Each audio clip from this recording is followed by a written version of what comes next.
दोस्तों नमस्कार। कैसे हैं आप लोग? तो आज फिर हाजिर हुए हैं आपके साथ। अच्छी चीज़ें आपके सामने हैं, वो भी बताएँगे, उनको डिस्कस करेंगे और आज की चाइना से आज कंपैरिज़न हो रहा है इंडिया का, उस विषय में मैं कुछ लेके आया हूँ। चाइना प्लस वन क्या है? क्यों दुनिया इसकी ओर सोच रही है? और हम कहाँ खड़े हैं इस जगह पे? हमारी क्या चुनौतियाँ हैं? किन चीज़ों को लेकर हम अभी जूझ रहे हैं? तो सारी की सारी चीज़ों पे आज हम बात करेंगे। लेकिन सबसे पहले इसके बैकग्राउंड में जाने की कोशिश करते हैं। 90 के दशक में इंडिया और चाइना की जो जीडीपी थी ना, वो लगभग सेम, मतलब हम जहाँ खड़े थे, वो भी वहीं खड़े थे। ऐसा क्या होता है, चाइना जो है वो दुनिया में दूसरा बड़ा सुपर पावर बन के निकलता है। चाइना जो है दुनिया में सबसे बड़ा सप्लाई चेन हब बन जाता है और इंडिया आज अपने ही दिक्कतों से जूझ रहा है। कौन से कारण थे? वो क्या व्यवस्थाएँ रही होंगी? हमारी क्या व्यवस्थाएँ होंगी उस समय कि आज हम जहाँ खड़े हैं, हमारी लीडरशिप का क्या रोल था? सारी की सारी चीज़ें अभी हम डिस्कस करेंगे। सबसे पहले आप जानने की कोशिश करिए। चाइना का पीछे मैं बैकग्राउंड आपको बताने की कोशिश करूँगा कि चाइना में एक समय ये था कि भुखमरी से 90% से ज़्यादा लोग फ्रस्ट्रेशन में जी, ये ज़्यादा बड़ी बात नहीं बता रहा हूँ मैं। 40-50 साल पहले की बात है ये। 40 साल के बाद फिर वहाँ क्या हो रहा है, वहाँ रिवॉल्यूशन हो रहा है। माओ ज़ेडुंग की आपने नाम सुना होगा, माओ, माओवादी विचारधारा हमारे यहाँ चलती है। उनका ये था कि वो एक तो डिक्टेटर थे, डिक्टेटर के साथ जो वो कहते थे यही होता है जब आदमी डिक्टेटर हो जाए, तानाशाह हो जाए, तानाशाहों की दिक्कत यही होती है कि वो जो कह दें, मेरे मुँह से जो निकले वही सदाकत है। हमारे मुँह में तुम्हारी ज़ुबान थोड़ी है। तो उनकी ये दिक्कतें हैं। तो अभी रिवॉल्यूशन उस समय हुए, ने क्या किया, एक कल्चरल रिवॉल्यूशन लिया। सबसे पहले तो ये सोच लिया उन्होंने कि एक काम करते हैं कि पहले उन्हें जो अच्छा लगता था वही काम करते थे। और वो नदी में कूद गए थे ये साबित करने के लिए, नहीं जो हम कर रहे हैं वो सही है। हमारे यहाँ अभी प्रयागराज में कुंभ हुआ। प्रयागराज में कुंभ हुआ तो वहाँ पर लोग नहाने चले गए। उत्तर प्रदेश के कई मंत्री, देखो साहब गंदी नहीं है, गंदी नहीं है। और कई रिपोर्टें ऐसी आ रही थी कि आप कुंभ में गंगा जी का जो पानी है, संगम का जो पानी है, वो बहुत गंदगी से भर गया था। क्यों? तो एक्स्ट्रा बर्डन था, बहुत ज़्यादा दबाव पड़ रहा था संसाधनों पर। लोग इतने थे, उनकी भीड़ कंट्रोल नहीं हो रही थी। आस्था के नाम पे आप किसी को मना भी नहीं कर सकते। कई किलोमीटर तक का जाम लग जाता था। तो जब आदमी क्या हो जाए, तानाशाही की ओर बढ़ने लग जाए, तो फिर वो ये सोचता है, वो जो कहता है, वो कहता है कि यही सच है। उन्होंने एक रेड आर्मी बनाई थी माओ ने। उनका काम क्या था कि वो, अब चूँकि इनकी तानाशाही को हर कोई सह नहीं रहा था, कि ही आर्मी के द्वारा थोड़ा-सा विरोध होने लगा। विरोध होने लगा तो उनको काउंटर करने के लिए यूनिवर्सिटियों से बच्चे क्या करने लगे, भर्ती होने लगे। भर्ती होने के बाद एक रेड बैंड बाँध दिया जाता था, रेड आर्मी बोलते थे उसको। और रेड आर्मी का काम क्या है, जो अपने यहाँ माओवादी विचारधारा जो फैली वहीं से तो है। वो जो रेड आर्मी और रेड तरीके के वो फ्लैग होते हैं उनमें वो कहते हैं लाल सलाम, है ना? कॉमरेड वगैरह जितने भी होते हैं, वो जो चीज़ें हैं वो वहीं से निकली। और उस विचारधारा का मकसद ही यही था कि किसी भी तरीके से अपने खिलाफ उठने वाली हर एक आवाज को हम क्या करेंगे, ब्रूटली क्रैक डाउन कर दें। तो माओ ने वहां पर वो किया। दूसरी चीज उन्होंने एक कल्चरल रिवॉल्यूशन लाए। कल्चरल रिवॉल्यूशन में ये था कि जो भी आपके आसपास दिख रहा है, वो अगर देशद्रोही हो तो उसको सीधा लिंच कर दो, मार दो, खत्म कर दो। अब देशद्रोही कौन है? तो देशद्रोही की परिभाषा इस तरीके से देशभक्त और देशद्रोही की परिभाषा डिसाइड करी। जो माओ के खिलाफ बोल रहा है वो क्या है, देशद्रोही है। और जो माओ के पक्ष में बोल रहा है वो देश, बात समझ में आ गई? इसलिए कि उस चश्मे से मत देखो दुनिया को। ने क्या किया, कल्चरल रेवोल्यूशन, कई लोगों को मार दिया।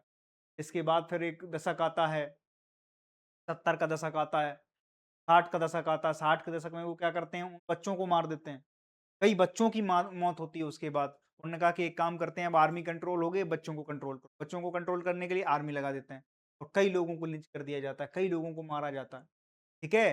तो इस तरीके से बहुत ज़्यादा विवादित का जो कार्यकाल रहा माओ का, बहुत ज़्यादा विवादित रहता है। कई जगह और चाइना की हालत जो है बदतर हो जाती है। एक समय तो स्थिति इतनी खराब थी, हमसे खराब थी, मैं आपको रियल बता रहा हूँ। आपको लगेगा कि यार ये स्थिति कैसे बता रहे हो आप? मैं आपको बता रहा हूँ कि 95 करोड़ लोग थे उनके पास। 70 के ऐसा क्या किया, को ड्राइविंग फोर्स बनाया। हमारे पास अगर आज 135-40 करोड़ लोग हैं, जेन जिसको हम बोल रहे हैं, इतने सारे काम कर रहे हैं वो, केवल सोशल मीडिया पे रील स्क्रॉल कर रहे हैं, उनका क्या काम, क्या यूटिलाइज़ेशन ले पा रहे हैं हम? हमने देश में क्या कर दिया? डिजिटल क्रांति लागू कर दी, हमने देश में एआई लागू कर दिया, हमने सारी चीज़ें वो कंज्यूमर बन के रहे। वो जो शिलालेख बन सकते थे, अखबार बना के पाया पड़ेगा और गवर्नमेंट को इस तरफ नहीं सोचेगी तो फिर दिक्कत है। हमारा डिविडेंड क्या हो जाएगा? खत्म हो जाएगा। वो जो हमारी लायबिलिटी है, वो जो एसेट है, वो क्या बन जाएगी? लायबिलिटी, वो बोझ बन जाएगा देश। इसलिए तो मैंने एक दिन आपको क्लास ली थी। आपको बताया था एक दिन कि यार ये जो डिविडेंड है भारत की, अगर इसको हम नहीं सँभाल पाए, ये इतना मतलब बिल्कुल नाज़ुक दौर से गुज़र रहा है देश। अगर इस पूरी की पूरी चीज़ को आप सोचो, कोविड आ गया उसी में। कोविड के बाद हमने क्या किया? 1978 में वहाँ पर रिवॉल्यूशन आया, इन्होंने आर्थिक सुधारों की ओर बढ़े वो। 1978 और हम कब बढ़े? हम 1991 में बढ़े। हमारे यहाँ एलपीजी की नीतियाँ कब लागू हुई? 1991 में। 1991 में हमारे यहाँ एलपीजी, ग्लोबलाइजेशन, प्राइवेटाइजेशन और लिबरलाइजेशन की पॉलिसी लागू हुई। उससे पहले तो हमने अपनी इकोनॉमी को संकुचित कर रखा था, क्योंकि हमारे पे बैकग्राउंड एक दूसरे तरह का था कि हम दुनिया को अपनी इकोनॉमी में नहीं घुसने देंगे। क्यों नहीं घुसने देंगे? साहब 300 साल पहले कुछ लोग आए थे, कंपनी के नाम पर ही आए थे, प्राइवेट कंपनी थी। हमने उनको क्या दिया था? एक मैग्ना कार्टा दे दिया था। उसके बाद उन्होंने यहाँ पे व्यापार चालू किया। व्यापार चालू करते-करते वो कब पूरे देश को दी तरह चाट गए, हमें पता ही नहीं लगा। हमारा बैकग्राउंड उस तरह का था। लेकिन 1991, 90 के दशक में, 80 के दशक में ये बात समझ में आने लगी नेताओं को भी और सारी चीज़ों को कि भाई ये देखो। और उस समय सोचो, अगर इंडिया ने अपने आप को अगर धार दे दी होती, आज अगर हम चाइना के बराबर नहीं हैं, हम भी नहीं। यार हम कहाँ टिक रहे हैं अब? 18-20 ट्रिलियन डॉलर की इकोनॉमी बन गई है वो। ग्लोबल सप्लाई चेन का सेंटर बन चुका है चाइना। हम कहाँ हैं? हम 4 ट्रिलियन, 5 ट्रिलियन पे झूल रहे हैं पेंडुलम की तरह। हम कभी चौथी अर्थव्यवस्था बनते हैं, कभी 5वीं सबसे बड़ी अर्थव्यवस्था बनते हैं, कभी 6वीं पे आ जाते हैं। और ये हम दावा करते हैं। चाइना ने क्या किया? दूसरी चीज, हम चाइना से कंपैरिजन बहुत करते हैं। चाइना में रूल रेगुलेशन इतने स्ट्रिक्ट हैं कि वो किसी की नहीं सुनते। अगर उन्होंने कह दिया कि भाई एग्रीकल्चर में यही पॉलिसी, तो वो पॉलिसी कोई वहां किसान आंदोलन नहीं होंगे। और हमारा कंपटीशन तो चाइना ही है। जितने के जितने ये जो आपको अवसरवादी, तो मैं नहीं बोलूंगा, जितने भी आपको एक्टिविस्ट दिखते हैं ना इस देश में, चाइना में नहीं है एक्टिविस्ट। और आज के समय में जो जो डिमांड और सप्लाई है, उसका जिसने अगर वो कर लिया तो फिर क्या होगा? वही राजा है। यही लोग अब देखो कैसे गाल बजा रहे हैं। चाइना ने देखो कितनी तरक्की कर ली, कितनी तरक्की। तरक्की के पीछे नहीं देखा आपने?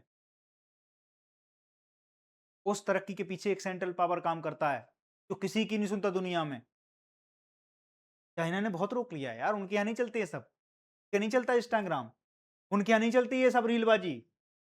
सोचो देश का अगर 60 करोड़ युवा है, 60 करोड़ में 40 करोड़ तो रील बनाने पे बिजी है। अब तो ये हालत है कि देश रील से डिसाइड होगा। एक समय पटरियां उखाड़ने से डिसाइड हो रहा था, अब उसकी भी जरूरत नहीं है। तो 4,000 लोग जोड़ो, उस रील को बार बार सर्कुलेट कराइए, आप वायरल हो जाएंगे। और वायरल होने के बाद आप इस देश में एक रिवॉल्यूशन ला सकते हैं। और रिवॉल्यूशन कैसा होगा? मैं तो अभी गया था, रिवॉल्यूशन भी ऐसे ही था। लोग बैठ जाएंगे छाता लगा के, वहां पर क्या हो रहा है? हमारे फॉलोवर बढ़ रहे हैं, हमारे फॉलोवर बढ़ रहे हैं। और उसमें एक काम और होता है, फॉलोवर बढ़ने के साथ साथ अगर आपके व्यूवरशिप बढ़ गई, व्यूवरशिप बढ़ने के साथ आपको पैसे भी मिले। कुछ नहीं करना है आपको।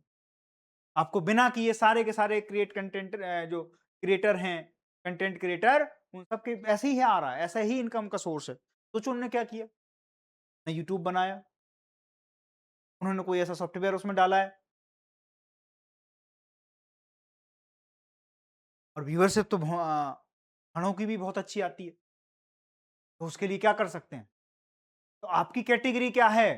अगर देश अगर इस चीज से चल रहा है, अगर आपको लगता है कि कंटेंट क्रिएशन ही पूरे देश का वो है, आधारशिला है, देश की सारी पब्लिक को, सारी की सारी जो हमारे युवा हैं, केवल कंटेंट क्रिएशन काम करना चाहिए, खत्म हो जाना चाहिए ये सब। हम क्यों डिस्कस करते हैं? फिर क्यों कहते हो कि चाइना में इतना ज़्यादा वो है, वो ग्लोबल सप्लाई चेन है? आज हमें बहुत सी चीज़ों पे उनसे आयात करते हैं हम। हमारे यहाँ डिजिटल क्रांति हुई है, स्किन चाइना से ही आती है। हम अभी अपने आप को ये सोचो हम कितना दुर्भाग्य है देश का, हम अपने स्पेस प्रोग्राम को आज प्राइवेट कर पाए हैं। 2020, 25, 26 में पहला रॉकेट पिछले हफ्ते उड़ा है हमारा। हम कंपैरिजन करने चले हैं चाइना से, यूएसए से। लाज आनी चाहिए आप लोगों को। वहाँ जैसे साहब का डेडिकेशन है, काम करने के तरीके हैं, 12 घंटे से कम काम नहीं होता वहाँ, वेतन ही नहीं मिलेगी। बिना काम किए ही आप सब कुछ चाहते हो, खाली नाच गाना करके। इसीलिए आज मैं ये चीज लेके आया हूं कि ग्लोबल सप्लाई चेन में डाइवर्सिफिकेशन हो रहा है। और डाइवर्सिफिकेशन क्यों हो रहा है वो मैं आपको बता देना चाहता हूं, क्योंकि कोविड के समय में ये देखा गया था दोस्त, ये देखा गया था कि ग्लोबल सप्लाई चेन में सबसे बड़ा ग्लोबल सप्लायर कौन था? चाइना है। और चाइना पे क्या हो गया था? लॉकडाउन हो गया था। तो अब क्या किया गया साहब? पूरी दुनिया त्राहिमाम त्राहिमाम मच गया। और वायरस फैलने की खबर कहां से आई थी? वुहान वायरस भी बोलते हैं कोरोना वायरस को, वुहान शहर से ही निकले। चाइना ही वायरस फैला रहा है और चाइना ने ही लॉकडाउन लगवा दिया, पूरी तहस नहस कर दी। और सबसे बड़ा ग्लोबल चेन सप्लाई में हिस्सा किसका है? चाइना का है। हमने भी कई चीजें क्या कर दी, मिस कर दें। पूरी इकोनॉमी का चक्का ही रुक गया। चक्का घूम रहा था, वो चक्का रुक गया। केवल एक आदमी पे डिपेंडेंसी थी दुनिया की। दुनिया को उस समय समझ में आया कि नहीं दोस्त, अब ये हम इस पक्ष में नहीं है कि कोई एक मोनोपोली रहे इस चीज में। फिर क्या है? बोले इसको मल्टी बांट दीजिए, आप डाइवर्सिफाई करिए पूरे सप्लाई चेन को। सप्लाई चेन में सबसे बड़े प्लेयर कौन उभर के आए? Vietnam, India, Mexico. बोले थोड़े थोड़े चीजें यहाँ पे भी डालिए। वहां से खत्म करने की बात नहीं हो रही है, चाइना से चीजें खत्म करने की बात नहीं हो रही कि ग्लोबल सप्लाई चेन ही ठप कर दो एक साथ। फिर तो पूरे में क्योस मच जाएगा, पैनिक हो जाएगा।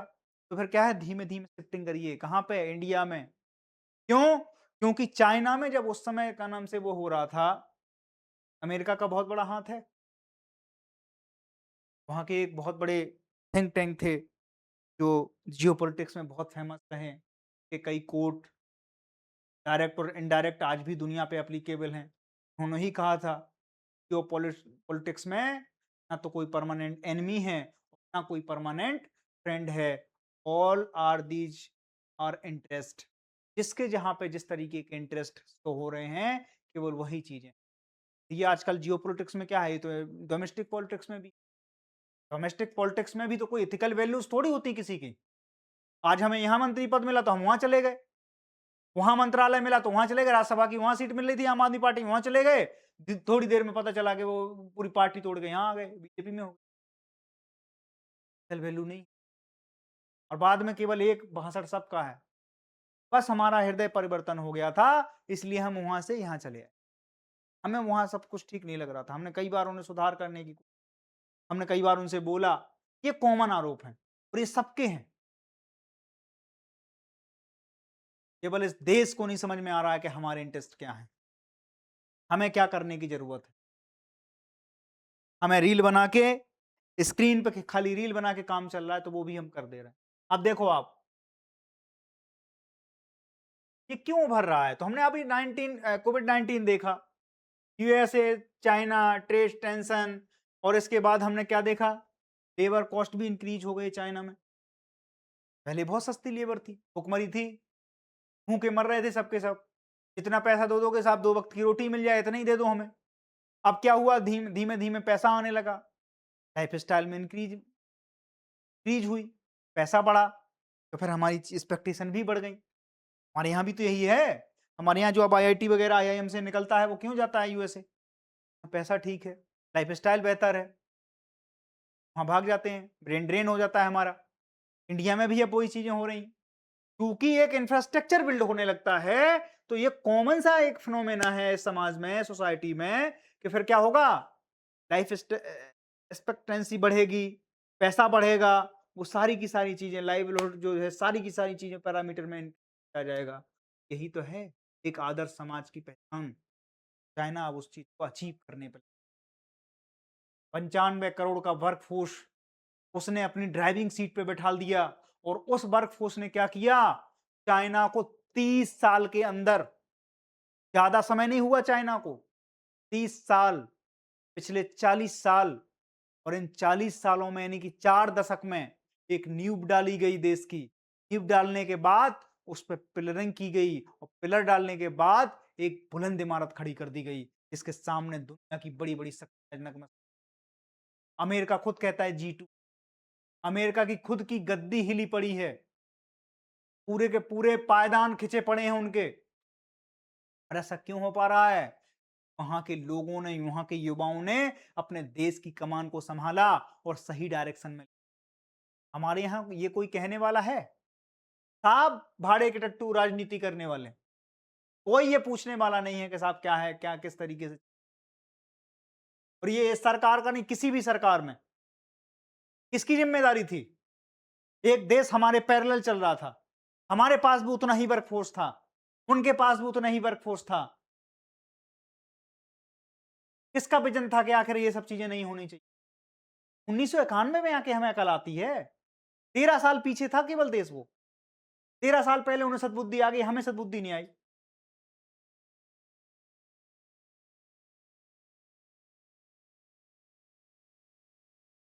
सोचना, सेशन इस चीज़ के लिए नहीं है कि आपको हम इस तरीके से पढ़ा रहे हैं, कि बैकग्राउंड में चीज़ें पढ़ी और सारी चीज़ें आपको बताई। भाई तुम्हें रोना आ जाएगा। इतना कॉमन सेंस नहीं था इस देश में। बस एक एक मुज्जू गफ्फू हर गली में खड़े कर दिए, ये नेता बन जाएगा। ये क्या है, ये पिस्टल रखता है, ये बाहुबली है। बस इस चीज़ में रहे हम, कभी ध्यान ही नहीं दिया कि हमारा कभी हमसे 50 के दशक में हमसे गलती हुई कि हमने क्या नहीं किया, परमानेंट सीट नहीं लिया, बनाया जा रहा था। ये जो इन्वेस्टमेंट है ये इंडिया के लिए था। तो कह रहे थे कि हम आपकी पोर्ट डेवलप कर लेंगे, आप इंफ्रास्ट्रक्चर डेवलप करिए, आप अपनी इकोनॉमी को खोलिए, इसको ग्लोबलाइज़ कीजिए। हमें समझ में नहीं आया, हमें समझ में नहीं आया। उतने चाहिए थे रोटी, कपड़ा और मकान, बस खत्म हो गई बात। और वो आज तक नसीब नहीं हो पाता है देश में। आज तक भुखमरी में जी रहे हैं हम। रोटी, कपड़ा माँगते-माँगते हम कब भिखारी हो गए हमें पता ही नहीं लगा। हम जेहन से अपाहिज हो चुके हैं। बात समझ में आ गई? तो ये देखिए क्या है, इसका मतलब क्या है? सबसे पहले तो इन चीज़ों को जैसे होता है ना डाइवर्सिफ़िकेशन कर रहे हैं हम। तो किन-किन चीज़ों में डाइवर्सिफ़िकेशन कर रहे हैं? तो अब केवल चाइना में चीज़ें नहीं रहेंगी। कोशिश ये है कि वियतनाम में भी कुछ प्रोडक्शन बढ़ाया जाए। एप्पल की कुछ एजेंसी कहाँ पे आई? इंडिया में आ गई। वहाँ पे अपना प्रोडक्शन बढ़ा रही हैं और इंडिया ने भी अब बहुत सारे इनिशिएटिव लिए हैं। हमारे यहाँ कुछ चिंताएँ भी हैं। लैंड एक्विजिशन में हमें इतनी दिक्कतें होती हैं कि साला दुनिया में कहीं नहीं होंगी इतनी ज़्यादा हमारे साथ होती। में आ गई? ये सारी हमारी दिक्कतें भी हैं। वियतनाम है, हमारा सबसे बड़ा कॉम्पिटिटर आज यही बना है, हम यहीं यहीं पहुँच जाएँ कम से कम। वियतनाम ने पूरा रेड कारपेट बिछा रखा है दुनिया के इन्वेस्टमेंट। आप आओ, सब है, शिप है, बंदरगाह है, बेहतर इंफ्रास्ट्रक्चर है, हमारे पास स्किल्ड लेबर है। बस एक जगह ये हमसे पीछे हैं, वो है कि हमारे पास चीप वर्कफ़ोर्स नहीं है, हमारे पास वो अवेलेबल। हम उसको क्या कर सकते हैं, अट्रैक्ट कर सकते हैं। एक केक है यार, कोविड-19 के बाद एक केक तैर रहा था इस पूरे के पूरे उस पे। वो केक कौन ले जा सकता था? इंडिया ने भरकस कोशिश करी थी।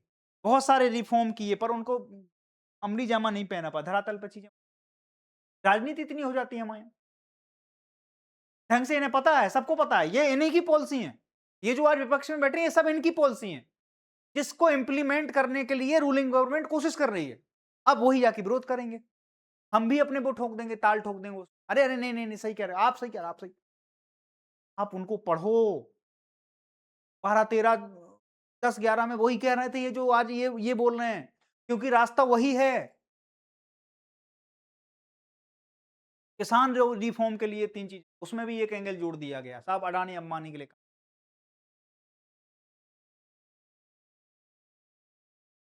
अडानी-अंबानी ज़रूरी है। क्यों नहीं है? माओ ने किया तो था चाइना में, सारी चीज़ें करी थी। बहुत बड़े सोशलिस्ट बनते थे। क्या किया था? बेड़ा गर्क कर दिया था। आज ये पोज़ीशन है कि आज अमेरिका को यहाँ से सोचो, एक जनरेशन जिसने सारे के सारे उसमें पसीना बहाया होगा, जो युवा होंगे उस समय के 1970-1980 के दशक में, 40-50 साल बाद वो अपने ही देश को आज दुनिया के सामने, एक पीढ़ी सोचो, एक आदमी को दशकों लग जाते हैं। अमेरिका को 250 साल लग गए उस देश को देश बनाने में। चाइना ने वो 40 साल में करके दिखा दिया। हमारी बारी थी, तुम्हें सब कुछ करना था, तुमने क्या किया? राजनीति की भेंट चढ़ गए, झंडा उठाने लगे, युवा नेता बन गए। आज मंत्री जी का सानिध्य प्राप्त हुआ, उससे निकले तो अगली और खतरनाक जनरेशन आ गई हमारे सामने,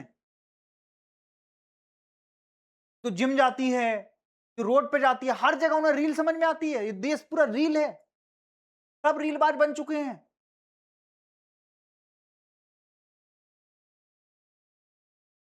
ये कोशिश करिए, थोड़ा इधर ध्यान दीजिए यार, अपने आप को अपने स्किल करो। गवर्नमेंट को ये करना चाहिए। इंडिया जो है इस समय लार्ज वर्कफोर्स और ग्रोइंग मार्केट इकोनॉमी है। अब कई तरह के बदलाव गवर्नमेंट कर रही है इसमें। उद्देश्य क्या है इसका?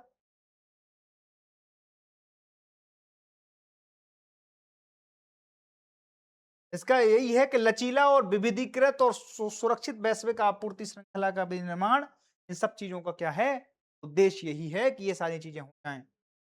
एक ही देश पर अत्यधिक निर्भरता कम करना, आपूर्ति श्रृंखला का एक लचीलेपन का बढ़ावा देना, एकाधिक विनिर्माण केंद्रों का विनिर्माण करना। अब आधिपत्य किसी चीज का खराब होता है, दुनिया कभी स्वीकार नहीं करती। ये भारत कहता है कि भाई हम बाइपोलर वर्ल्ड में विश्वास नहीं रखते, हम मल्टीपोलर वर्ल्ड में विश्वास करते हैं। ऐसी तो हर जगह लागू होता है। सप्लाई चेन में आप देखो, आपके यहाँ दिवाली आती है चाइना से, पूरे के पूरे लाइटिंग, लड़ी, आपके भगवान के कपड़े, वो कितना माइंड एक दिन के त्योहार के लिए आपसे खेल जाता है। क्यों? हाँ, वर्कफोर्स से लेकर इसके लेबर भी हो गई है, और आपको आपकी चीजें चीप तरीके से आप ही के सामने प्रस्तुत। वो दीपक जो हमारे यहाँ कुम्हार बनाता है वो 10 रुपए में देगा, वो चाइना को 8 रुपए में देके चला जाए। क्या है? क्वांटिटी का खेल है। अपने पूरे के पूरे देश को इस तरह से इंफ्रास्ट्रक्चर बिल्ड कर लिया है कि अब उतनी ज्यादा होने, और दूसरी चीज ये भी है, अभी हमने देखा इंडिया उस कोशिश कर रहा था कि उस पूरे के पूरे इन्वेस्टमेंट को अट्रैक्ट कर ले, बीच बीच में चाइना ने गेम खेल दिया। एक एंगल ऑपरेशन सिंदूर में ये भी तो है, वरना क्या वजह थी बताओ आप? हमारा कंपटीशन अब पाकिस्तान से रहा नहीं है, ये रियलिटी है। और हमारा कंपटीशन अब चाइना से भी नहीं रहा है, ये भी रियलिटी है। समय था हमारा कंपटीटर चाइना था, एक समय था जब पाकिस्तान का कंपटीटर इंडिया था। दोनों से दोनों की बाजी निकल गई। अब क्या हो रहा है? अब इनके कंधे पे धर के गोली चला दो। भारत के पास एक बहुत बड़ा चंग था, बहुत बड़ी अपॉर्चुनिटी थी। हमारे पास सबसे चीप लेबर वर्कफोर्स था दुनिया का। हमने कोशिश करी, हमने रेड कारपेट बिछाए, हमने बहुत सारी फ्लेक्सिबिलिटी रखी, हमने अपने लेबर लॉस तक बदले, हमने सारी चीजें करी दुनिया के इन्वेस्टमेंट को अट्रैक्ट करने, और इन्वेस्टमेंट आ भी रहा था। उसी समय एक चीज हो जाती है, क्या? पाकिस्तान कूद पड़ता है बीच में, और हमें न जाने जाने में क्या करना पड़ता है, करना पड़ जाता। उससे हमारी क्या हो गई? और आप देखो, पाकिस्तान को तो जब चाहें तब हम कर दें। अमेरिका ने भी थोड़ा-सा सहयोग दे दिया, आहुति दे दी।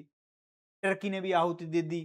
चाइना तो पूरा बैकबोन बन के घूम रहा था, उसका रीजन था कि अगर इंडिया इस तरफ चला गया, आज कंपनियाँ हमारे यहाँ से निकल रही हैं, अगर इंडिया को मिल गई तो क्या भविष्य में ये हमारा कॉम्पिटिटर बन के उभरे, और हमारे साथ हम वो बर्दाश्त नहीं करें। सोचो उसका इम्पैक्ट क्या पड़ा। आप लोग कभी इस चीज़ को वो नहीं करते, एनालाइज़ नहीं करते। भारत के प्रधानमंत्री को चाइना की विजिट, मुँह नहीं बोल रहे थे गलवान के बाद।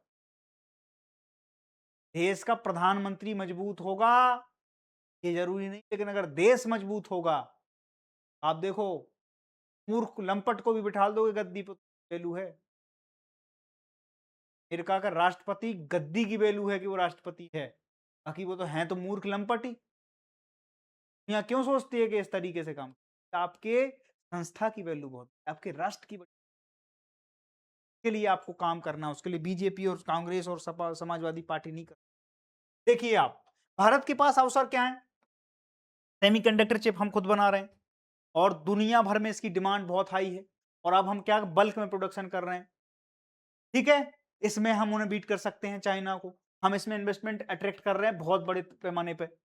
एमपी, इसके बाद आपका राजस्थान, इसके बाद बेंगलुरु, कर्नाटका, साउथ की कई जगह पे हैं, जहाँ पर हम ये इन्वेस्टमेंट क्या कर रहे हैं? अट्रैक्ट कर रहे हैं। यहाँ पर हम बहुत बड़ा बूस्ट क्या कर सकते हैं? दे सकते हैं। इससे डायरेक्ट इनडायरेक्ट कितनी 5 लाख नौकरियाँ जनरेट हो रही हैं। हमारे पास एक जो बच्चे हैं, 60 करोड़ से ज़्यादा हमारे पास युवा वर्कफ़ोर्स है, उसको क्या कर सकते हैं? हम नौकरी भी दे सकते हैं। दुनिया भर में अभी तो और स्थितियाँ बिगड़ेंगी।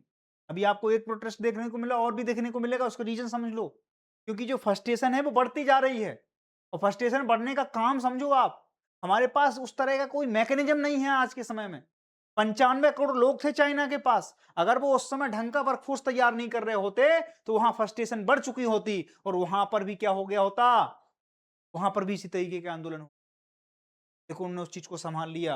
अब अमेरिका भी हमारे पीछे पड़ा है कि साहब हम दूसरा चाइना तो नहीं बनने देंगे। तो हमारे पास स्थितियाँ चाइना जैसी भी नहीं हैं, उससे बदतर स्थितियाँ हैं हमारे पास। उसके बाद हमें इस पूरे क्राइसिस से गुज़रना है। इसके लिए आप लोगों की बहुत आवश्यकता है, आप लोगों के विवेक की बहुत आवश्यकता है, आपके स्किल होने की बहुत आवश्यकता है। अगर इस दुनिया में स्किल वर्कफ़ोर्स अगर इंडिया दे ले गया, तो इंडिया फिर इस पूरे क्राइसिस से गुज़र जाएगा, वरना बहुत बड़ा क्राइसिस है। इन सब चीज़ों से बड़ा क्राइसिस अभी आने वाला है। बात समझ में आ गई? ये देखिए आप सेमीकंडक्टर में हमें अवसर मिल रहे हैं। फार्मास्यूटिकल में जो हम बनाते हैं, उसमें हम ग्लोबल सप्लाई चेन में क्या कर सकते हैं? टॉप कर सकते हैं। हम सेमीकंडक्टर में टॉप कर सकते हैं। जो हमें संभावनाएँ दिख रही हैं जिन सेक्टर में। दूसरी चीज़ हम क्या कर सकते हैं? बांग्लादेश वगैरह से भी टेक्सटाइल को हम क्या कर सकते हैं? अप उसमें भी हम अपने झंडे गाड़ सकते हैं। तो ये जो इंडस्ट्री है ना, इनमें हम क्या कर सकते हैं? जैसे जेनेरिक दवाओं में तो इंडिया का कोई सानी है ही नहीं। यहाँ तक कि चाइना से भी ऊपर हैं हम। दुनिया में कोई नहीं टिकता है जेनेरिक दवाओं के मामले में। तो बहुत बड़ा हमारे पास रेवेन्यू। अभी अमेरिका ने इस पे भी बैन लगा दिया हमारे। और खुद के मतलब कई चीज़ें हमें ऐसी लगती हैं कि खुद के पाँव पे कुल्हाड़ी पटक रहे हैं। सबसे बड़ा कंज्यूमर तो यूएसए है। इसको भारत से दवाएँ सस्ती जाती हैं। कर लो आप, उस पे लगा लो, कोई दिक्कत नहीं है। ठीक है? तो ये देखिए आप, इंफ्रास्ट्रक्चर और लॉजिस्टिक, इसमें बहुत बड़ी संभावनाएं, बहुत से पोर्ट वगैरह में इन्वेस्टमेंट करेंगे लोग, क्योंकि उन्हें ये पता चल रहा है कि ग्लोबल सप्लाई चेन में इंडिया एक महत्वपूर्ण प्लेयर बन के उभर रहा है। यहाँ पर बहुत सारा इन्वेस्टमेंट है। यहाँ पर हमें अडानी और अंबानी की जरूरत है। हमारे देश में हमारे पूंजीपतियों को हम सप्रेस नहीं कर सकते, दबाव नहीं दे सकते। आज तो तुम्हें ये स्थितियां समझ में आ रही हैं, 10 साल बाद तुम ही अपने आप को माथा पीट रहे होगे। यार हम हमारे ही खिलाफ खड़े थे क्या?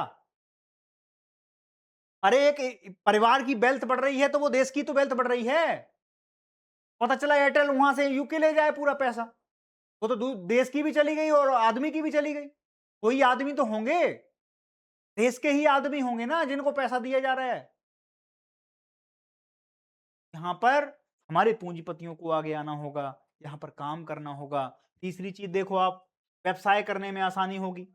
सिंप्लीफाई रेगुलेशन से सिंगल विंडो सिस्टम क्लियरेंस की जो बात करी, इसमें भी गवर्नमेंट ने अपना काम किया। इसमें भी बहुत ज्यादा क्या है, संभावनाएं बढ़ जाएंगी हमारे पास। ठीक है? कौशल विकास योजनाएं जो हम कल आपको बता रहे थे, है ना, प्रधानमंत्री कौशल विकास योजना 4.0 के बारे में हमने कल बताया था कि उसका क्या हुआ, शिलान्यास हुआ है और उसको क्या किया, इंप्लीमेंट कर दिया गया है। कौशल विकास योजनाएं 2014 से निरंतर चल रही, थोड़ा थोड़ा सबको स्किल किया जा रहा है, किसी की करी जा रही है। तो वर्कफोर्स में सिलाई, किसी को क्या नाम से आईटीआई वगैरह, छोटी छोटी चीजों में, बहुत सारी चीजों में स्किल कर रहे हैं लोग। और वो क्या है, वो एक बड़ा मजबूत वर्कफोर्स बन। बात समझ में आ गई? इसके बाद देखो आप, इसमें चुनौतियां क्या क्या हैं वो देखो आप। लैंड एक्विजिशन हमने बताया, एक बार कहीं की लैंड, अभी जैसे अंडमान निकोबार की लैंड वो हुई एक्विजिशन हुई, कितना बड़ा क्राइसिस आया, कितने हो हल्ला हुआ, जबकि ये भविष्य की जरूरतें हैं। ज़ॉम्बीज़ बन जाओगे आप लोग अगर इसमें हमने अगर अभी ध्यान नहीं दिया तो। हमारे यहाँ दिक्कतें यही हैं। एक ढंग की चीज़ के लिए कोई अगर लैंड माँग रहा है कि साहब हमें यहाँ पे इन्वेस्टमेंट करना है, हमें एक फैक्ट्री लगानी है, इससे रोज़गार जनरेट नहीं, नहीं, नहीं, यहाँ पे वो हम तो सख्त खिलाफ हैं अमीरों। बंगाल ने वही किया था, आप ही के देश का मॉडल है। बंगाल कहाँ से कहाँ पहुँच गया। अंग्रेज़ों के ज़माने से सबसे अमीर राज्य था बंगाल और आज बंगाल धूमिल हो चुका है, केवल इन्हीं मानसिकताओं की वजह से, इन्हीं एक्टिविस्टों की वजह से। मैं उसको बुरा नहीं मानता हूँ, संतुलन के लिए ज़रूरी है, लेकिन आपको जब बगल से देखना पड़ेगा कि हमारा कॉम्पिटिशन किससे है, तब फिर आपको ये चीज़ें थोड़ा-सा एनालिसिस करने की ज़रूरत है। लॉजिस्टिक, इसके लिए रोड वगैरह देखो आप, अब लॉजिस्टिक में सामान भरा है, रोड इस तरीके हैं, कैसे काम चलेगा? तो इंफ्रा बहुत ज़रूरी है। Logistic higher than global average, logistic लागत वैश्विक औसत से अधिक है हमारे पास, तो हमारी चुनौतियाँ हैं। और वो क्यों हैं? क्योंकि रोड अच्छे नहीं हैं। अब बहुत सारा इंफ्रास्ट्रक्चर बन रहा है, चतुर्भुज योजना करके बहुत सारी योजनाएँ हम लेके आए थे। बहुत अच्छा काम चल रहा है। गडकरी साहब अभी क्या हैं? ट्रांसपोर्ट मिनिस्टर हैं। बहुत बेहतरीन रोड बनाए उन्होंने, ठीक है? उस पे भी काम चल रहा है। लिमिटेड स्केल क है ना? Cooperate to the Chinese manufacturing ecosystem, चीनी विनिर्माण पारिस्थितिकी तंत्र की तुलना में सीमित पैमाना, हमारे पास अभी स्केल बहुत कम है। हाँ, बल्क में चीज़ें हो गई क्योंकि पूरी दुनिया का इन्वेस्टमेंट वहाँ पे आ गया। तो उसी चीज़ को बहुत सस्ते में, क्योंकि कोई चीज़ अगर 10 पीस निकलेंगे और 1000 पीस निकले तो कॉमन सी बात है, वहाँ मार्जिन बैठ जाएगा। हमारे पास अभी उतना बड़ा इकोसिस्टम ही नहीं, इकोसिस्टम नहीं उसी बिल्ड कर रहे हैं ये हम। मान लो कि दुनिया भर के ऑर्डर आ गए तो क्या हम इतने झेलने के लिए सक्षम हैं? दुनिया भर ने कहा कि हमारे देश में 80 टन क्या कर दो, आप चीनी भेज दो। इंडिया के पास है क्या उतना कैपेसिटी? कई चीज़ें मान लो हमें दिख रहा है कि ये मार्केट है, पर हमारे पास अभी कुछ सिस्टम ही नहीं बना है। इंफ्रास्ट्रक्चर ही बिल्ड नहीं हुआ है। ठीक है? अब देखो आप, हर चीज़ पे हमें चीन पे निर्भरता है। हमें अगर सेमीकंडक्टर चिप बनानी है तो उसके लिए क्या रेयर अर्थ मिनरल कहाँ से आएँगे? चाइना से आएँगे। हमने एक्सप्लोरेशन पे ध्यान नहीं दिया, हमने आर-एन-डी पे ध्यान नहीं दिया, और जब तक आर-एन-डी बरसों चलती है। 50-50 साल लग जाते हैं एक देश को चीज़ों करने में, तब जाके यहाँ पहुँच पाता है वो।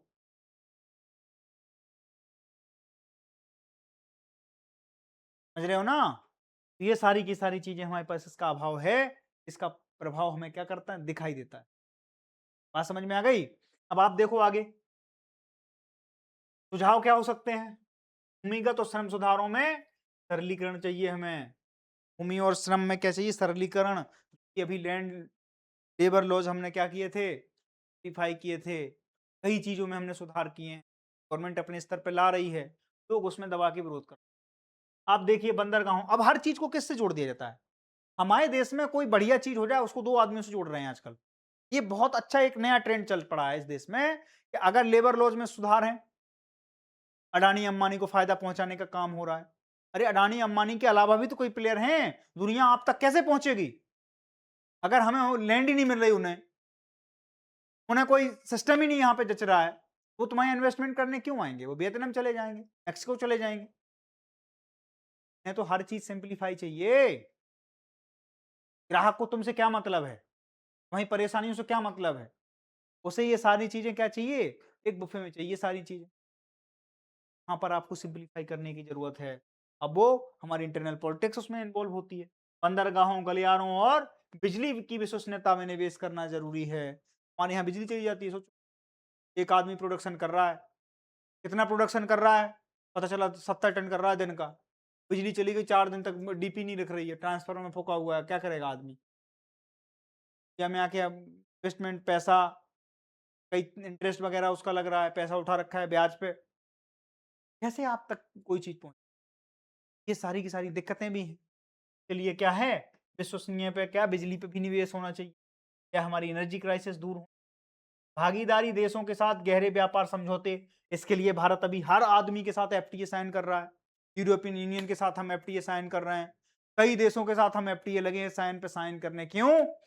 भारत खुद में तो कंज्यूमर है ही, लेकिन हमें क्या वहां तक की रीच मिल जाएगी। अब ये बहुत बड़े सुधार चल रहे हैं, ये सुधार, ये मान लो कि हम ट्रांजिशन फेज में जी रहे हैं बस।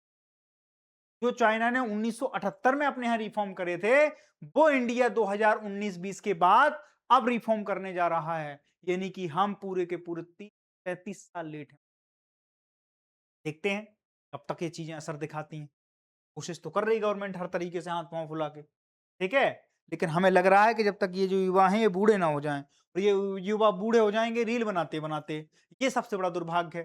खुद के ऊपर रील बना रहे होंगे कि देखो हम लेजी हैं, देखो हम आलसी हैं, हम 18 घंटे सोशल मीडिया पे देते हैं। ये उपलब्धि है आपकी कि आप 18 घंटे एक एक एक छोटा सा कोई चीज बनाई है उन लोगों ने, उस पे आप अपना पूरा 18 घंटे दे रहे हो। ये उपलब्धि है आपकी। इधर देखते हैं आप, हमें हर चीज के ऊपर जब हम कहते हैं कि हमारी निर्भरता कहाँ है, आयात हम बहुत ज्यादा करते हैं हर चीज में, हमें चीन डिपेंडेंसी के लिए R&D करके हमें आत्मनिर्भर बनना होगा। अगर हम आत्मनिर्भर नहीं बनेंगे तो फिर इसमें हम कुछ कोई चीज कर पाएंगे। सारी की सारी चीजें पे दूसरों पे आप वो कांग्रेस बीजेपी ने नहीं किया था, हमारे युवा ही निकम्मे थे। ये सारी चीजें नहीं है, ठीक है। अब रिलेटेड कॉन्सेप्ट क्या है, जैसे PLI योजना है, ठीक है, उत्पादन को बढ़ाने के लिए हमने लिया। आत्मनिर्भर भारत स्वदेशी क्षमता को विकसित करने के लिए FTA नेगोशिएशन हम हर चीजों में कर रहे हैं जिसमें बाधाएं आ रही हैं। अमेरिका वगैरह के साथ भी हमारी बहुत सी चीजें चल रही नेगोशिएशन में, ठीक है। Ease of doing business, business ranking, सब पे गवर्नमेंट बहुत तरीके से काम करने पे आमादा है, और वो सारी चीजें हमें क्या करने पे हमें देखने को भी मिलती। अब देखो इसका एक पूरा का पूरा एक सिनॉप्सिस हमने बनाया, ठीक है। चाइना के बाद दूसरी चीजों पे सप्लाई चेन की क्या कर रहे हैं हम, निर्भरता बना रहे हैं, जिसमें इंडिया है, वियतनाम है, मैक्सिको है। भारत की स्थिति क्या है, वर्कफोर्स अच्छा है, ठीक है।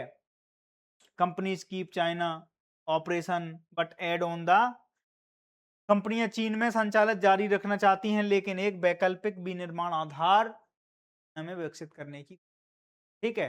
कोविड-19 के बाद हमने जो देखी, उसके बाद दुनिया को ये रियलाइज हुआ कि एक व्यक्ति एक देश पर निर्भरता ठीक नहीं, ठीक है।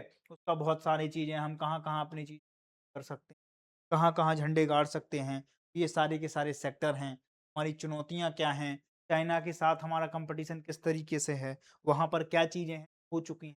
35 साल, 40 साल का गैप है उनकी इकोनॉमी और अपनी इकोनॉमी में तरक्की में, ठीक है। समय तो सेम ही चल रहा है उनका और हमारा।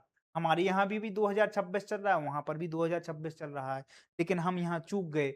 हम अपने ज़हनी दिमाग से ये चूक गए, ये हमसे कितने 40 साल आगे हैं, हम इनसे साल पीछे हो चुके। इस चीज के लिए हमारी लीडरशिप, हमारी पॉलिसीज, हमारे पॉलिसी मेकर, सब लोग सामूहिक रूप से जिम्मेदार।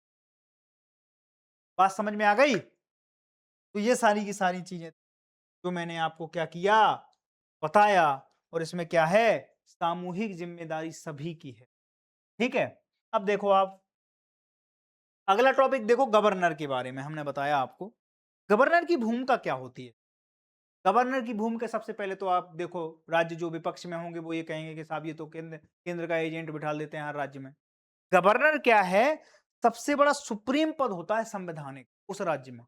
किसी भी राज्य का सुप्रीम पद जो है, सुप्रीम जो है, वो उस राज्य का कौन होता है, गवर्नर। संवैधानिक सबसे बड़ा पद है गवर्नर, ठीक है। राज्यपाल राज्य का संवैधानिक प्रमुख होता है, संवैधानिक प्रमुख है उस राज्य का, ठीक है। Governor is the constitutional head of the state, ठीक है। सबसे पहले तो ये ध्यान में रखना, अपने ये MCQ वगैरह में आ जाते हैं, ठीक है। तो वहां का क्या है, संवैधानिक प्रमुख होता है। दूसरी चीज है कि राज्यपाल की नियुक्ति भारत के राष्ट्रपति द्वारा की जाती है। अभी यहीं पे पेंच फंस जाता है। राज्यपाल की नियुक्ति कौन करता है, राष्ट्रपति करता है।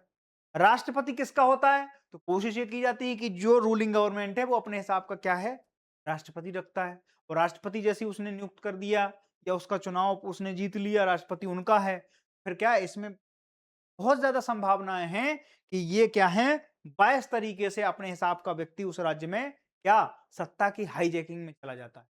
राज्यपाल के काम बहुत सारे होते हैं, कुलपतियों की नियुक्ति में इनका बड़ा रोल होता है। अब कई बार होता है कि यूनिवर्सिटी में कोई चला, स्टेट के अंडर में आ रही यूनिवर्सिटी, और वहां का हेड कौन है, तो BC है, वाइस चांसलर है, कुलपति है। कुलपति की नियुक्ति कहां से हो रही है, राज्यपाल से। राज्यपाल की नियुक्ति कौन कर रहा है, तो वो राष्ट्रपति करता है। बात समझ में आई? यानी इनडायरेक्टली जो रूलिंग गवर्नमेंट है वो हर जगह अपने एजेंट बैठा के रखती है। दूसरी चीज ये है कि कहीं राज्य जो है वो राष्ट्र से निरंकुश ना हो जाए, वो अलग ना भागने लगे, जैसे पश्चिम बंगाल में होता है। साहब हम अपने यहाँ केंद्र की कोई योजना लागू नहीं होने दें। ऐसा थोड़ी होता है। भारत एक संघीय व्यवस्था है। यहाँ पर एक केंद्र सरकार है, उसके बाद राज्य सरकारें हैं। राज्य सरकारें केंद्र सरकार के साथ कम्युनिकेशन करके ही तो आगे बढ़ा पाएंगे। ऐसा थोड़ी होगा कि उन्होंने कहा कि हमारे पास क्या है, तेलंगाना बोले हमारे पास है, यूपीए गवर्नमेंट के पास है या एनडीए गठबंधन के पास है, हम भाई इंडिया एनडीए गवर्नमेंट गवर्नमेंट के कोई भी रेगुलेशन यहाँ लागू नहीं होने चलने ही नहीं देंगे। ऐसा नहीं होगा। अगर ऐसा होगा तो हर जगह खींचतान हो जाएगी, कोलैप्स कर जाएंगी चीज। तो उन चीजों को भी बैलेंस करने के लिए ये क्या बैलेंसिंग व्हील का काम करते हैं। दो परिभाषाएं समझो, एक तो सेंट्रल के एजेंट के रूप में, दूसरा एक व्हील के रूप में। ये चीजें बिखर ना जाएं, उसको बनाए रखने में एक केंद्रीय भूमिका कौन, राष्ट्रपति अदा करेगा, और उनके जो लोग हैं वो एक व्यवस्था के तौर पर हर राज्य के ऊपर अपना नियंत्रण स्थापित करें। कोई भी ऐसा काम ना कोई राज्य ऐसा वो करा ले, जैसे जम्मू कश्मीर है। और जम्मू कश्मीर में अगर राज्य राष्ट्रपति शासन नहीं लगा, राष्ट्रपति शासन के बाद राज्यपाल को कमान सौंप दी जाती है। राज्यपाल वहां पर क्या करेगा, वो सर्वे सर्वा हो जाएगा। राज्यपाल उसको क्या ऑपरेट करेगा। जैसे मनोज सिन्हा साहब थे, बहुत सालों तक वो जम्मू कश्मीर की जब से 370 हटी तो उनको बिठा दिया था सतपाल मलिक साहब। पुलवामा हो, सतपाल मलिक ही तो थे वहां के राज्यपाल। वो क्या कर रहे थे, वो संवैधानिक प्रमुख थे उस राज्य के, तो संवैधानिक प्रमुख होने के नाते वो पूरे के पूरे गवर्निंग बॉडी के हेड थे। पूरा राज्य वही चला रहे, मशीन पूरी उन्हीं के हाथ में। दूसरी जनरली किसके हाथ में होती है, तो जहां जो जनता चुनती है, जिस जिस राज्य का मुख्यमंत्री वो चुनेंगे वो उसको क्या करेंगे, गवर्न करेंगे। लेकिन उनके ऊपर क्या बैठा है, संवैधानिक प्रमुख पद। ठीक है। अब देखो इधर प्रमुख शक्तियां क्या हैं, तो विधेयकों पर सहमति, आर्टिकल 200। आर्टिकल 200 का बड़ा वो है, इसको क्या कहते हैं, पॉकेट बीटो भी बोलते हैं। हुआ क्या कि अब देखो इसमें पॉकेट बीटो के बारे में भी थोड़ा सा बताएंगे हम। राष्ट्रपति के लिए विधेयक सुरक्षित रखना, ठीक है। कई ऐसे विधेयक होते हैं जो राष्ट्रपति के लिए क्या कर दिए जाते हैं, रिजर्व कर दिए जाते हैं। विधानसभा का आह्वान करना, राष्ट्रपति शासन की सिफारिश करना। अब किसी राज्य में अगर मान लो अराजकता फैल गई, सिफारिश कौन करेगा, संवैधानिक प्रमुख है उस राज्य का। सरकारें थोड़ी कहती कि हमारे यहाँ राष्ट्रपति शासन लगा दो। ये कैसे पता लगेगा राष्ट्रपति को कि इस राज्य में अराजकता फैल चुकी है, अब चीजें बाहर निकल चुकी हैं, हाथ से बाहर हैं, तो उस राज्य का जो राज्यपाल होगा वो क्या करेगा, सिफारिश करेगा, राष्ट्रपति के पास आह्वान करेगा कि ये राज्य अपनी जो है नैतिक दायित्व खो चुके हैं, इनके पास लॉ एंड ऑर्डर का मेंटेनेंस नहीं बचा है, ये जनता पे भरोसा खो चुके हैं, आप कृपया करके इस राज्य में राष्ट्रपति शासन कृपा करें। तो ये कहां से आई सूचना, ये राज्यपाल करेगा। किसको, राष्ट्रपति को, प्रधानमंत्री को नहीं करेगा। ध्यान रखना, एक राज्य का संवैधानिक प्रमुख एक राष्ट्र के संवैधानिक प्रमुख से सीधी बातचीत करेगा, चैनल है। ये नहीं हो सकता है। आप वही दिक्कत हो जाती है ना, जब आप समझने की कोशिश करो। ये हम देश की बात कर रहे हैं, हमारे देश में चीजें ऐसी नहीं होंगी कि यार हमारा भाई राष्ट्रपति है तो वो हमारा भाई तो यार चलो हो जाए, नहीं, चैनल के थ्रू बातचीत हो। राज्यपाल राष्ट्रपति के पास भेजेगी चीज, प्रधानमंत्री के पास नहीं भेज। बात समझ में आ गई। तो एक संवैधानिक प्रमुख दूसरे संवैधानिक प्रमुख के पास ही चीजें, एक राष्ट्र का संवैधानिक प्रमुख एक राज्य का संवैधानिक प्रमुख है, तो दोनों चीजों के पास भेजेंगे। ठीक है। अब देखो आर्टिकल 356, आर्टिकल 356 में ही तो होता है ये सारा, राज्यपाल राष्ट्रपति शासन सारी चीजें किस तरीके से होती हैं। 356 आर्टिकल 356 में इसकी बातचीत है हमारे पास। राज्यपाल केंद्र और राज्य के बीच में एक सेतु का काम भी करता है, जो संविधान के दायरे में रहकर कार्य कराता है। ध्यान रखना, कोई राज्य अगर निरंकुश है, कोई राज्य इस तरीके की चीज अगर पारित करना चाहता है, मान लो पूर्ण बहुमत में है किसी राज्य में, वो कह दे कि कोई ऐसी चीज जो देश के इंटरेस्ट को हट करती है, तो क्या करेंगे कि साहब फिर वो मान लो विधानसभा ने पारित कर लिया, अब आएगा किसके पास, राज्यपाल के पास। राज्यपाल उसको कहां फॉरवर्ड कर देगा, कई ऐसे विषय होते हैं जो हम आपको बता रहे हैं ना, तो राष्ट्रपति के लिए विधेयक सुरक्षित रखते हैं तो वो इनके पास भेज देंगे। ये क्या करेंगे, कानूनी सहायता लेंगे, किससे, देश के सीजीआई से, चीफ जस्टिस ऑफ इंडिया। कई बार उनको क्या करते हैं, सजेशन देते हैं, सुझाव देते हैं कि ये आप कर सकते हो। बात समझ में आ गई। तो वो अपने क्या बुलाएंगे, विद्वान व्यक्ति बुलाएंगे जिनको इसकी संविधान की समझ है, कहेंगे यार ये देखो ये ऐसा तो नहीं है कि पूरे नेशनल इंटरेस्ट के को ही हेड कर रहा है। अगर उन्होंने व्याख्या कर दी कि ये चीजें गलत हैं, ये ऐसी नहीं, तो फिर क्या होगा, वो विधेयक वापस हो जाएगा। बात समझ में आ गई? तो ये पूरी की पूरी जो है पटकथा है इस तरीके से। अब देखो, राज्यपाल की नियुक्ति भारत के राष्ट्रपति द्वारा की जाती है, ठीक है। अब देखो आप, विवेकाधीन बनाम मंत्रिपरिषद की सलाह पर आधारित शक्तियां कौन कौन सी? तो स्वविवेक, कुछ परिस्थितियों में राज्यपाल अपने विवेक से कार्य करता है। सामान्यतः राज्यपाल मंत्री परिषद की सलाह पर कार्य करता है। सलाहकारी आदमी है ये, एडवाइजरी। कोई भी अगर वो है तो राज्यपाल क्या करता है, किसी कोई विधेयक अगर किसी विधानसभा ने पारित किया, उस पर क्या कर सकता है, उस पर या तो वो उसको मना करेगा, या फिर पुनर्विचार के लिए भाग वो करेगा, या फिर उसको क्या कर देगा, अप्रूव कर देगा, या फिर वो क्या कहेगा कि हमें थोड़ा सा समय चाहिए, इसमें हम समझ के बताएंगे आप। ये जो दो आर्टिकल 200 है, विधेयकों पर क्या होगा, सहमति के लिए समय मांगा जाता है, इसका बहुत दुरुपयोग करते थे। इसका भी मैं बताऊंगा, एक सुप्रीम कोर्ट में केस आया था, इसमें सुप्रीम कोर्ट ने वर्डिक्ट भी दिया था कि भाई इसमें कितना समय ले सकते हो। अब इसको क्या कहते हैं, पॉकेट वीटो बोलते हैं। पहले इसका इस्तेमाल बहुत होता था कि एक राष्ट्रपति के पास, मान लो राज्यपाल के पास कोई विधेयक आया, अब वो केंद्र के इंटरेस्ट में नहीं है कोई चीज, तो वो क्या करते थे, केंद्र वाले क्या करते थे, उसको क्या कर देते थे, इशारा कर देते थे कि राज्यपाल साहब, गवर्नर साहब, एक काम करो, इसको थोड़ा सा रख लो। अब संविधान में ये नहीं था कहीं पे भी कि ये कितने दिनों के लिए आप विचार के लिए रख सकते हैं अपने पास। तो क्या कर लिया, उन्हें जेब में डाल लिया। हम बताएंगे आपको, समझ के बताएंगे, समझ के बता रहे हैं। ये कहीं नहीं लिखा था कि आपको 10 दिन में बताना है समझ के, क्या आपको 20 दिन में बताना है। पहले स्टेट बैंक का था ना कि हम लंच करके बताएं, अब लंच कितने बजे होगा पता नहीं, कितने बजे भी लंच हो रहा है। के बाद जब चीजों का दुरुपयोग करो तो फिर क्या हो जाता है, उस पर स्ट्रिक्ट बनती हैं। सुप्रीम कोर्ट ने फिर इसको व्याख्या किया, और उसके बाद एक कान वो दिया, वर्डिक्ट दिया अपना, वो बहुत फेमस वर्डिक्ट है। आप देखो इधर 1994 में, है ना, एक वर्डिक्ट दिया जिसमें एसआर मुंबईया केस जो है उसके बारे में इसमें वर्डिक्ट दिया था। आर्टिकल 153, 162, 153 और 162 न्यायालय राज्यपाल के से संबंधित सामान्य प्रावधान हैं, जबकि आर्टिकल 200 जो है विधेयकों पर राज्यपाल की स्वीकृति और राष्ट्रपति शासन 500 कितने में है, 356 में है, सॉरी 356 में, ठीक है। तो अब देखो दुर्लभ परिस्थितियों में क्या हो सकता है, इसमें क्या हुआ कि अनुच्छेद 200 के तहत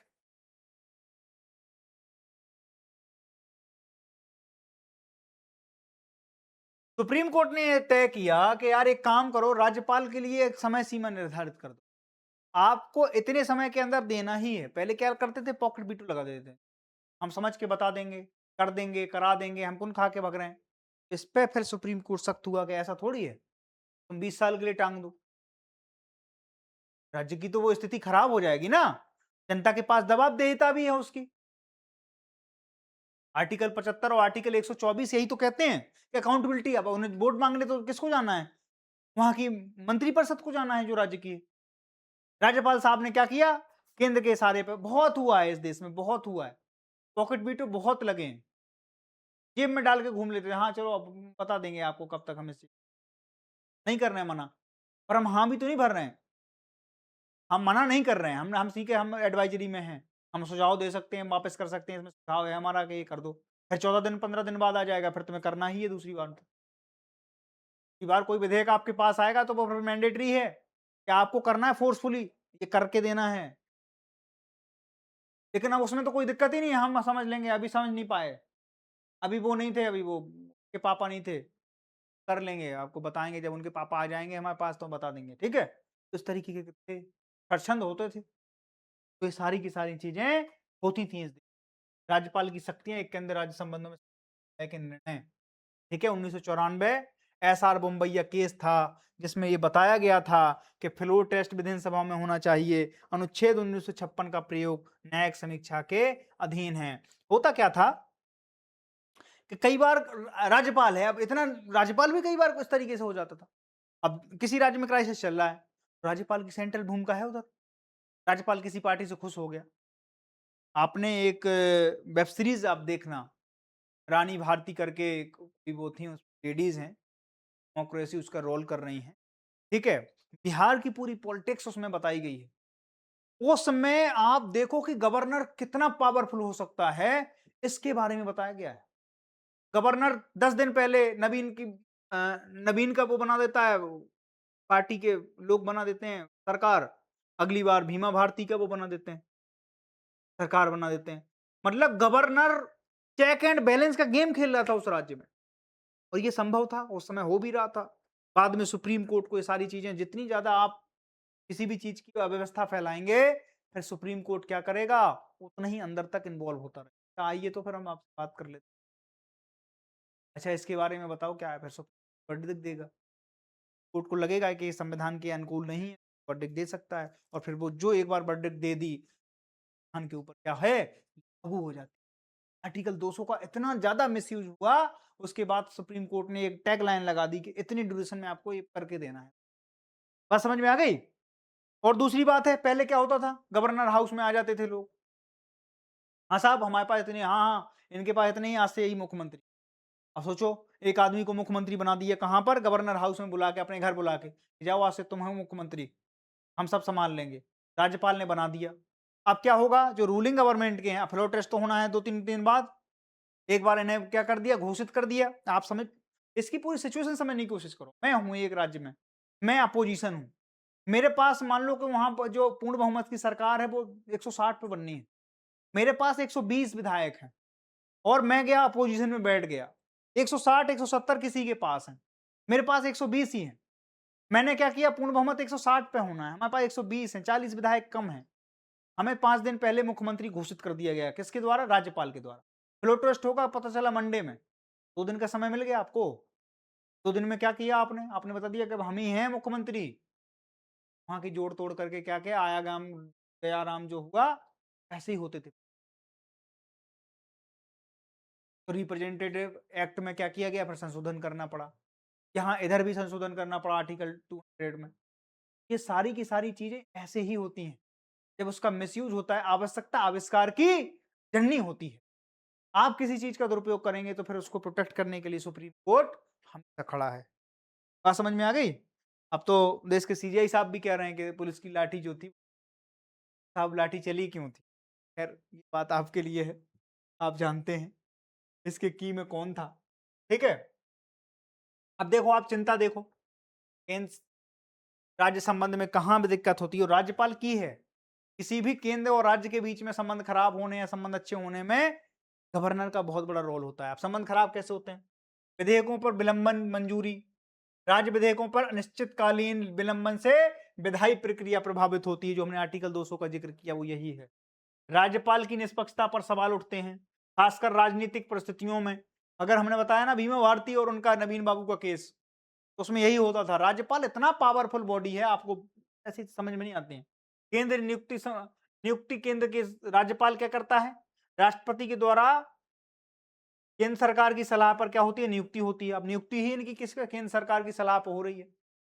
यहाँ पे ये वाले राज्यपाल जाएंगे, यहाँ किरण बेदी जी चली जाएंगी, क्या कौन करता है, केंद्रीय मंत्रिपरिषद करता है। उसके बिहाफ पे सलाह क्या होती है, वो तो एक ऑर्डर है, और हमने इज्जत दे दी है, इज्जत बख्श दी है राष्ट्रपति को। वैसे इस देश में राष्ट्रपति का काम क्या है, भोजनम भाषणम उद्घाटनम, भोजन कराइए आप गणतंत्र दिवस स्वतंत्र दिवस के अवसर पर, जो भी होंगी, लंच किसी का होगा तो राष्ट्रपति, हाँ हमारे यहाँ लंच होगा आज, भोजनम हो गया। 15 अगस्त 26 जनवरी में भाषण दे दीजिएगा, सदन शुरू होने से पहले भाषण, धन्यवाद प्रस्ताव राष्ट्रपति के द्वारा दिया जाता है, ठीक है, वो दे दीजिएगा आप, राष्ट्रपति का भाषण हो गया। तो भाषणम, हर जगह केवल उद्घाटन, ये वाली हम चीजें कर रहे हैं सर, फीता काट दीजिए। तो भोजनम भाषणम उद्घाटनम का क्या है, एक पूरा कॉम्बिनेशन है, राष्ट्रपति का काम ही यही है। बाकी सब चीजें कहते हैं सलाह पर होंगी मंत्रिपरिषद की, पर वो बाध्यकारी हैं, वो सलाहें, ये नहीं बता रहे हैं हम। वो जो सलाह है वो ऑर्डर है इनडायरेक्टली, पर इज्जत है भाई, बुजुर्गों की इज्जत होती है हमारे घर में, ठीक है। संविधान के संरक्षक भी बोले जाते हैं गवर्नर साहब। राज्यों में कुछ ऐसा ना हो जो अराजकता हो जाए। अब देखो आप संतुलन कैसे बने, राज्य विधान विधान पर संवैधानिक नियंत्रण जो है, राज्यपाल संवैधानिक विधेयकों की रोक सकते हैं और विधान की रक्षा कर सकते हैं। राज्यपाल संवैधानिक विधेयकों को रोक सकते हैं, ये भी शक्ति है इनके पास। संतुलन इसलिए भी होता है, इसलिए संतुलन भाई बैलेंस बनाने की जरूरत है। संघीय ढांचे की सुरक्षा, राज्यपाल सहकारी संघवाद को मजबूत करने और केंद्र राज्य समन्वय बनाए रखने में क्या करते हैं? हमने बताया ना, सेतु का काम करते हैं, सेतु का भी काम करते हैं। और दूसरे लोग इनको एजेंट भी बोलते हैं कि एजेंट बैठा दिया है हमारे यहाँ। समझ में आ गई? तो ये सारी की सारी चीजें हैं। तटस्थ निर्णायक की भूमिका, संवैधानिक संकट या राजनीतिक गतिरोध की स्थिति में राज्यपाल की तटस्थ मध्यता के कारण ही कार्य पूरे हो सकते हैं। सरकारें, सोचो अगर सरकारें न चले, सबसे प्रमुख काम तो वही है ना कि सुचारू रूप से राज्य फंक्शनिंग करे। फंक्शनिंग के लिए क्या है? एक बॉडी होना चाहिए, बॉडी में सरकार होना चाहिए। सरकार अगर नहीं चलेगी तो राज्य में राज्यपाल फेल है। तो इसकी एक भूमिका ये भी तो है। बात समझ में आ गई? तो ये सारे के सारे इनके काम हैं, ये संतुलन की स्थिति बनाए रखते हैं। अब इनको क्या कहते हैं? सुझाव क्या है कि राज्यपाल की नियुक्ति और भूमिका के लिए दिशा निर्देश सुझाए जाएं। राज्यपाल की शक्तियों के दुरुपयोग पर रोक लगाने के उपाय बताएं आप लोग। राज्यपाल को सुनिश्चित कार्यालय देने और स्थिरता को स्वतंत्रता से सुनिश्चित किया जाए। राज्यपाल की नियुक्ति में मुख्यमंत्रियों की परामर्श करना अनिवार्य है। मुख्यमंत्रियों से कोई लेना देना नहीं होता कई बार, ठीक है? तो ये सब चीजें इसमें कर सकते हैं हम, कि अगर हमें कुछ बेहतर करना है, सुझाव करना है, तो हम कहेंगे कि मुख्यमंत्रियों की सलाह ले लो भाई। केंद्र सरकार उससे सलाह ले ले, राष्ट्रपति को बता दे कि केंद्र सरकार चाहती है कि ऐसे-ऐसे राज्यपाल का काम फंक्शनिंग करना है ना, गवर्न करना है, एक राज्य गवर्नर नाम ही है उसका। तो अगर गवर्न करना है तो राज्य के हिसाब से करवा दो। लेकिन फिर उसमें कैसे होगा? राजनीतिक रोटियां कैसे सेक पाएंगे? ये चीजें थोड़ा-सा राष्ट्रीय संघवाद को थोड़ा-सा क्या करती हैं? हमारे संघीय ढांचे को प्रभावित भी करती हैं, पर दूसरी तरफ उसको रोक के भी रखती हैं, एकजुटता भी बनाए रखती हैं। ये सारी की सारी चीजें आपको समझाएं। ये सारा का सारा फ्रेमवर्क है, मैं आपको बता रहा हूँ। गवर्नर्स रोल इन फेडरलिज्म में क्या है, वो सारे के सारे इस तरीके के क्वेश्चन बन जाते हैं। मैं आपको बता रहा हूँ, इस तरीके के क्वेश्चन बहुत ज्यादा बनते हैं। आपको ये पूरे के पूरे ढांचे के बारे में, इसके सुझाव के बारे में, इसकी चिंताओं के बारे में, गवर्नर के रूल के बारे में, उसके पूरे के पूरे मसाले के बारे, सब कुछ बताना है। आप खोल खोल के रख देना। बात समझ में आ गई? तो ये सारी की सारी चीजें थी जो मैंने आपको दो चीजें यहाँ डिस्कस की। एक तो गवर्नर का रोल, ठीक है, केंद्र और राज्य के बीच में इसकी शक्तियों की भूमिका, और दूसरा हमने बताया कि चाइना के बाद चाइना प्लस वन की जो कॉन्सेप्ट है, वो किस तरीके से भारत उसको क्या कर सकता है, अचीव कर सकता है या उन चीजों को ले सकता है, उसके बारे में हमने आपसे चर्चा की। बाकी हम आज विदा लेते हैं, कल फिर कुछ अच्छे टॉपिक्स के साथ आपके साथ आएंगे। तब तक के लिए हम चलते हैं। धन्यवाद।